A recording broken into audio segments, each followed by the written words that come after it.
Welcome to the Invention Stories on YouTube. I'm your host, Robert Barron. Thank you for watching our interview with Cara Brzezecki. We first shared Cara's story back on the audio-only Invention Stories Podcast back on September 4th, 2021. Please be sure to subscribe, comment, and like. Now let's roll. You're listening to our interview with Cara Brzezecki, the CEO and owner and founder at Jazzy Beans, LLC. Cara Brzezecki, the inventor of the Sippy Clippy, the Catch-A-Tool, and our focus today, the Flusher Blocker. She is also the author of Jazzy Beans Loves All, Jazzy Beans Saves the Planet, and I Love You Brother. We have mother, wife, author, inventor, and fellow One Pitch Facebook member, Cara Brzezecki, on the line from Littleton, Colorado. So let's get started. Cara, welcome to the podcast. It's great to have you with us today. And are you in Littleton, Colorado? I am. Thank you for having me, by the way. And what's Littleton, Colorado like? Does it get cold there in the winter? Yes, it does. Yes, that's what I love about, what I don't like about Colorado is the summer because it's hot and dry and we don't get much rain, which I'm sure California is similar, but I love the snow. I love to ski. I love sweatshirts and I love sweaters and boots and hats. Did you know any inventors growing up? No, just myself. I was always that weirdo that would start doing things and people are like, oh, okay. So no, I knew not one inventor, just myself. Wow. I see you're a good reader and a writer. And so did school come easy to you? Well, thank you. I appreciate that. It did. Well, I was good at school, but I worked really hard at school. I was kind of a goofy kid. Like I had weird hair and I was like a stick and I got made fun of a lot. So I just kind of thought, well, if I could do anything, I'd be good at school. And so, I tried really hard. It didn't come easy because I have really bad testing skills. So I didn't find that out until college that I had some sort of testing disability. Who knows? But no, I did well only because I tried really hard. And what was your major in college? Which one? I had 3, but I changed 3 different times. It took me about 8 years to get out of my bachelor's or to get my bachelor's degree. I couldn't figure out what I wanted to be when I grew up. So I eventually got it in social sciences. I loved psychology and also because it took me 8 years, I wanted to get the heck out of school. I was ready to start making money instead of spending it all on college. So yeah, social sciences, liberal arts. Were you always like an inventor? Were you a tinkerer? Did you like to pull apart the TV set or? I didn't really like pulling apart the TV set, but I did love inventing. So if there was a problem, gosh, I feel like I'm singing Vanilla Ice. I'd solve it.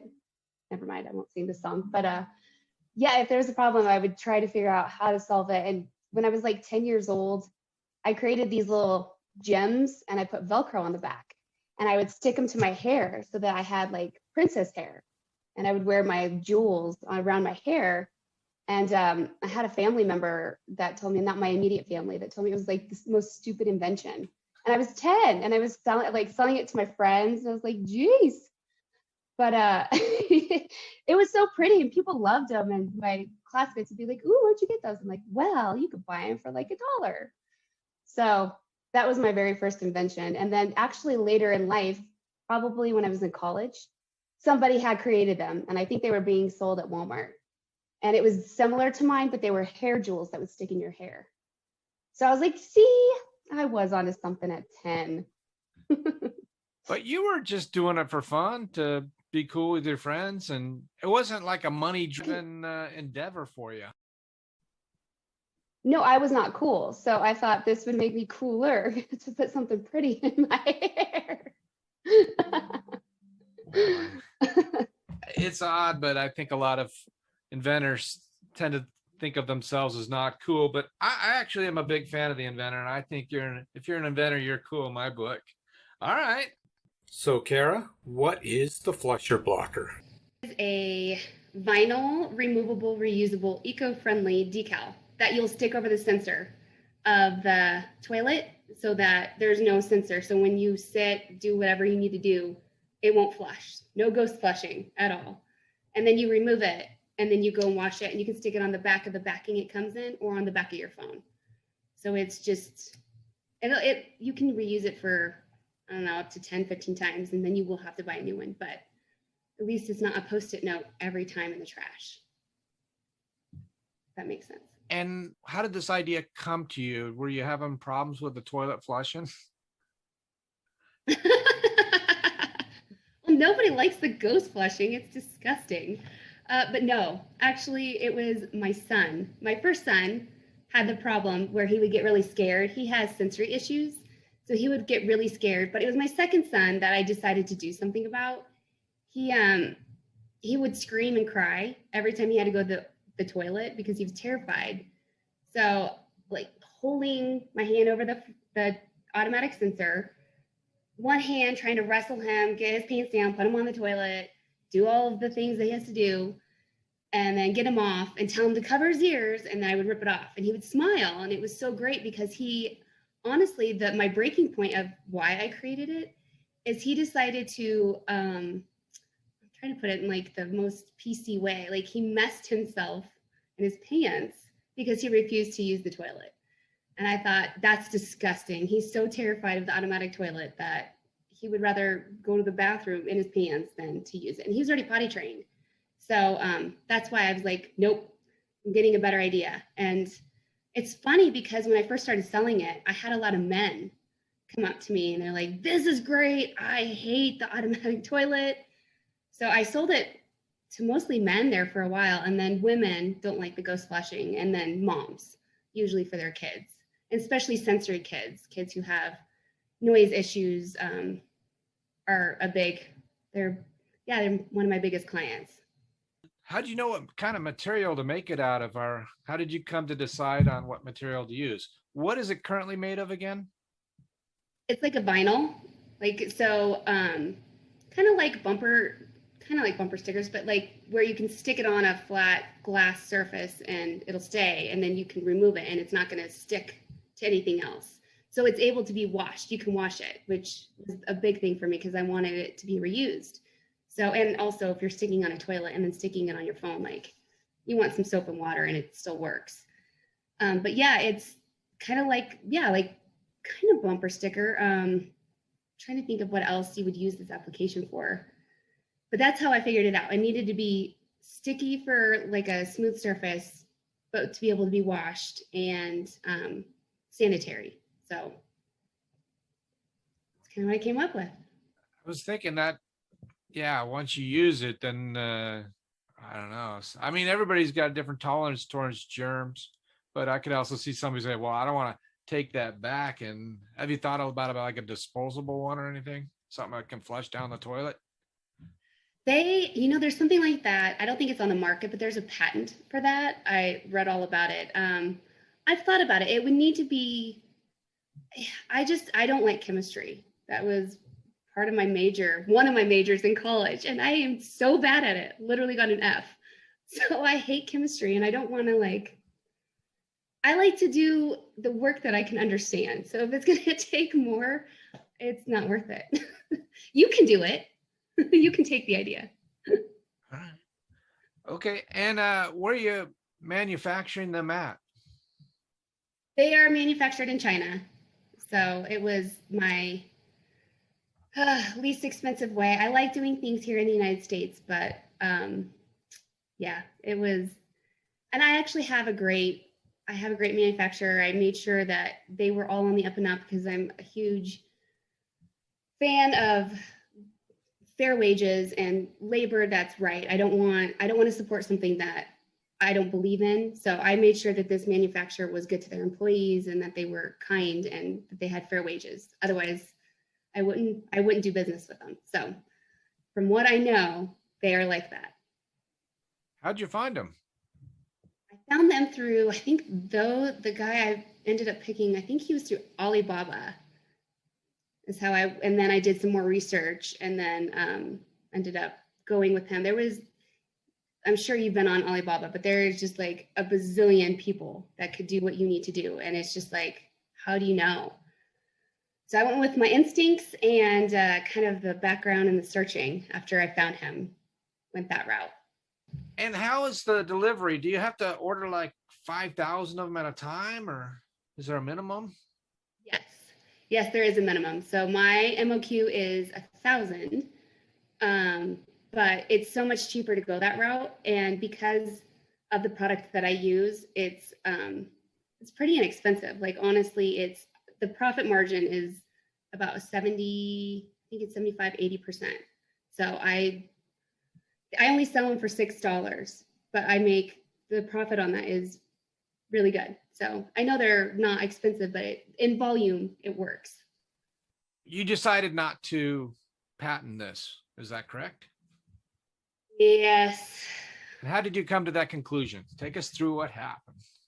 Unless it's, No, I think honestly people should know this because as inventors, you get told no way more than you get told yes. But it only takes one yes, and that's all that really matters. So I've been told no for all my inventions. Like I have a bazillion still that are sitting, I have them throughout the house, but I have a book of inventions that I will get to someday, one thing at a time. But this particular, I did an HSN interview. I had to pitch my product. I had pitched to them. I went to Florida to pitch them the Sippy Clippy, which they liked, but the production was too expensive for them. So I kind of knew the lady that I was pitching to, and she basically, and this was during COVID, so it was over a computer, Zoom, and she basically told me that it was the worst invention ever, and that nobody would buy it, and that I had a 0 on my hand. Like it was brutal. And I was just like, wow, like I wasn't expecting that. I've been told no, and I've been told, yeah, it's not for me, which is totally fine. Like I understand it's not for everybody. But for some reason, it really shook me and it made me feel like I had a stupid invention. And so then I just started, and my sales were down. And so I was like, gosh, well, maybe I'm on the wrong path. Maybe this was just to see if I could handle it. So I cried. I'm not going to lie. I totally cried. And then I picked myself up and I was like, well, I've never listened to anybody in my life ever. Like I have a feeling and I'll believe in myself and I'll believe in that feeling and I'll go for it. So I decided, you know what?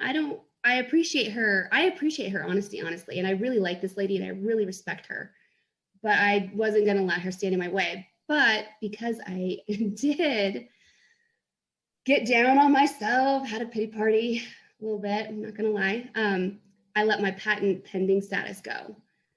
And I thought, well, I'm just going to let it go because I'm not going to patent it. And then after I decided this is stupid, get out of your funk, because then I had more people like, where is this? Why aren't you selling it? And like, yeah, why am I not? One person does not matter. No offense to her.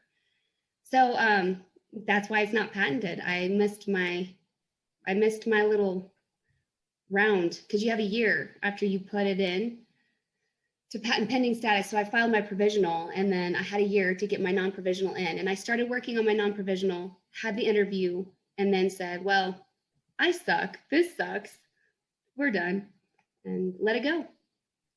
But it's okay. It's okay because if compared to then, how are the sales? Are they big? Are they more now? Yeah.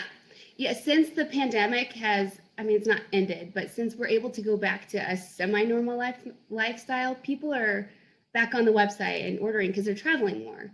And this is used, it's not for home because I don't know anybody who has an automatic toilet in their home.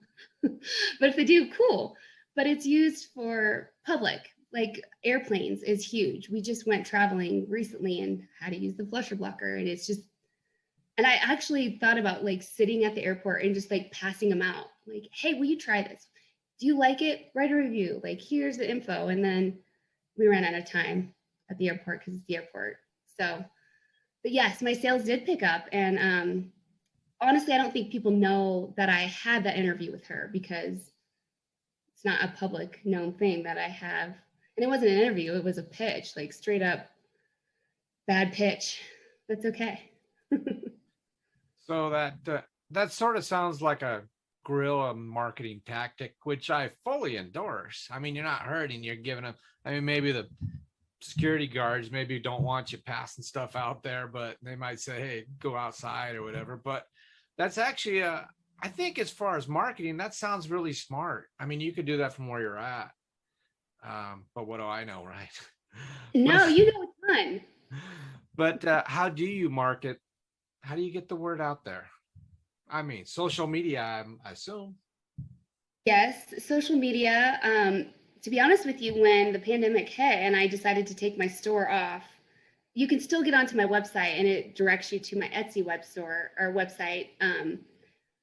I quit marketing it because it was nobody was going out. So the sales started picking up and and that's what I was trying to figure out recently. Like I haven't done anything.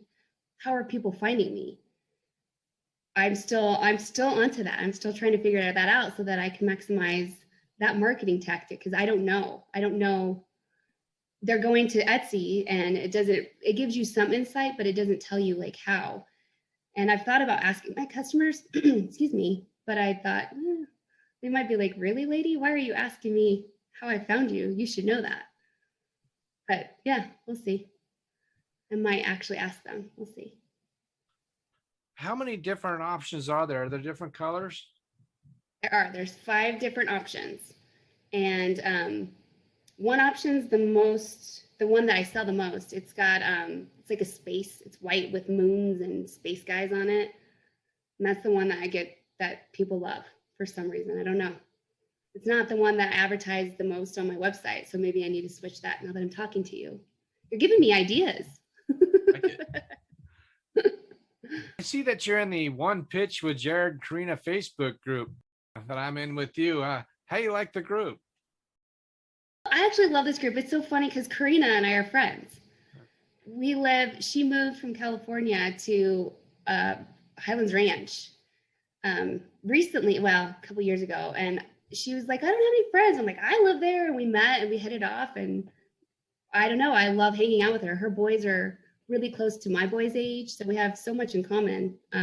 So I like being in the group. She's kind of switched from doing pitches to her own workout, which she's amazing and she looks great. I'm just like, man, good. She's doing great. But I do like the group because I think the rest of us still enjoy talking amongst each other and learning. And that's how I learn about like Rusty Coy and all these other inventors. I'm like, oh, I didn't know that. Thank you for sharing. So I can go and read about it or like it. And like Connie, I didn't know about her. I think it was on Entrepreneur. She wrote an article, which is amazing. So yes, I love the group.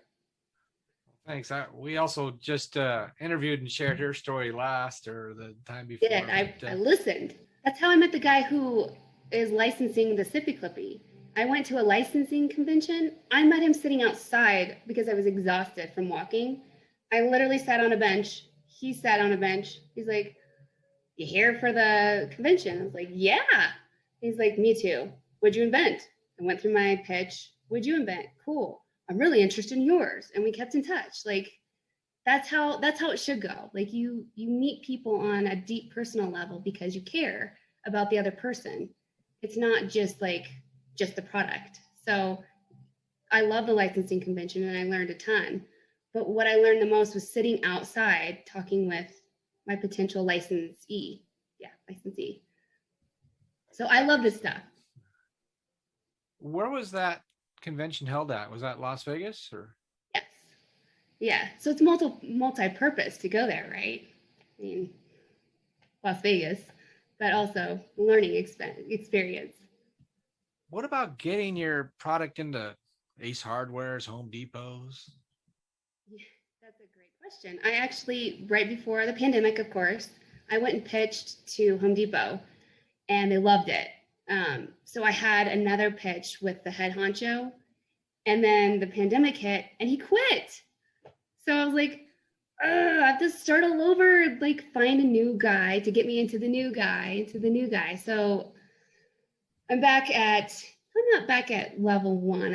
I'm at 3. I need to get to 5. But yeah, I need to go and talk to, now that things are opening, I can go and talk to them again. But I haven't seen my guy. I keep going to Home Depot and he's not there. So I don't know if he quit too. What's the name of the website again? The flusher blocker is flusherblocker.com. So that one's super easy. It'll direct you to my Etsy website until I decide to move back to my store. I'm just kind of waiting a little bit, seeing like I told you, my sales picked up on Etsy and I don't know why. So just enjoying them going up and what? I am. I'm like, I'm just going to enjoy and not change anything. It's almost not that I believe in jinxing, but it's like, why mess with a good thing? Oh, yeah. No. So what have you enjoyed most about turning your idea into a product?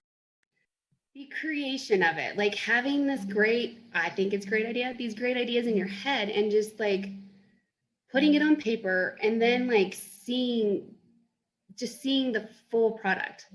Like I would rather, to be honest with you, invent all these products that I have and license them away. I don't particularly love the marketing and the selling. Like I like to be creative and create, and then I want somebody else to, go and do the sales and stuff, which I do all myself and I'm fine with it. It's just, I would rather create because I have so many inventions. I just want them out. So the creation part is the best. And just to go through a process and to see, because like the engineering, my husband's an engineer, but I never really appreciated engineering until I created the Sippy Clippy. Like to create a clamp and the way that I created it is patented, but like that was huge. I thought you just get two pieces of plastic together, you put a bar and it's not like you have to get molds and it's crazy.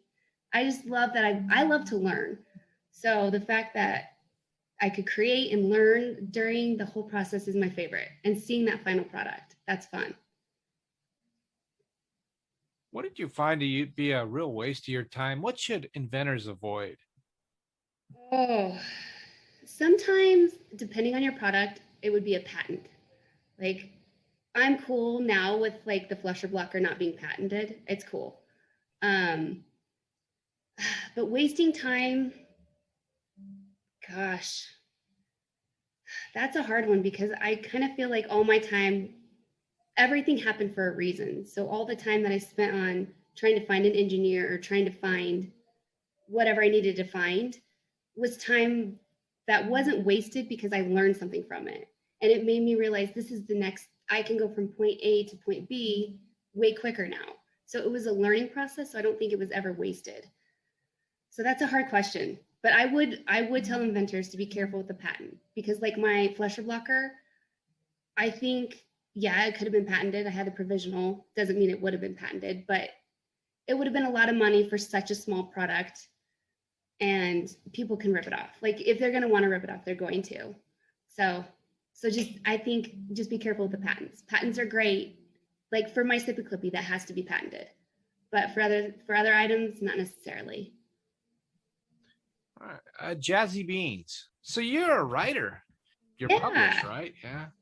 Yeah, I have 3 books that are published. You're right. It's the creating.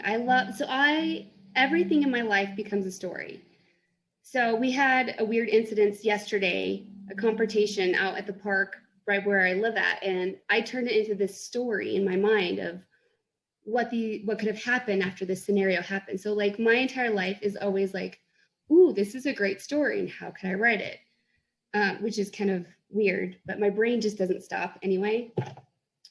So with the books, I get these feelings, and I'm a spiritual person, so I believe that they come from above, and I believe that I'm being given this story and I'm supposed to give it out to the world. And that's how it was with the Sippy Clippy and the flusher blocker. Like I'm meant to get this out.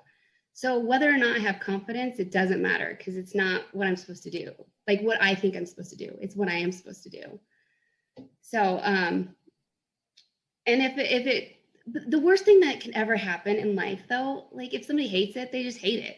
Like, oh, well, sorry. Like you hated it. Like that sucks. It's a blow to your ego, but in like the grand scheme of life, it's okay. It doesn't matter. You got to do what you think is best and go for it. Like, what do you got to lose? Nothing. Ego. Yeah. You have all the social media, and you have both of your products, and you're married and you have children. How do you organize your time, or how do you figure out time management? Is it just you're putting out fires, and if you've got 5 minutes left, you do whatever seems to be the most fun, or do you have some sort of plan? Or I try to have a plan. During the school year, both of my boys, so my oldest is going to be in fifth grade and my youngest will be in second grade. So they're in school full time during the school year. So before they were in school, I would always have a kid at home because they didn't go to full time school. So I thought I was really productive. And then when they both went to school, I'm like, this is what productivity looks like. Wow, it's amazing. So during the summer, I do a couple hours of summer school in the morning and I help them and then I try to work at the same time. But then it's just kind of a free for all in the summer. I can't, like right now, I made them go upstairs and get on their computers and play PBS games because I'm like, you need to be occupied. I don't have a babysitter. And this is my best option. So well it's said. a free for all. Right on. All right, Cara. Well, I'd like to thank you for being our guest today on the Invention Stories podcast. But before I let you go, I'd like to ask one last question, and that is, say somebody who's very new to inventing in general comes up to you and asks for your advice. What advice would you give them? Oh, I would say for sure ask a ton of questions and email. Like I always tell new inventors, email me. I will help you. I will try to answer any questions or point you into the right direction because I wish I had somebody like that. But Stephen Key's book, his first one, oh, I can't remember what it's called, like the inventing. One I can't Simple remember. Idea? Yes, that's it.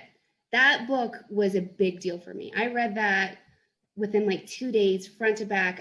If I brought it to you, you would laugh. It's got dog ears, bookmark, it's written all over. It's one of the best books because it kind of guides you and he knows what he's doing. So you have to listen to people who've been there and done that. Somebody who just thinks that they know or doesn't have a proven track record, stay away from those people.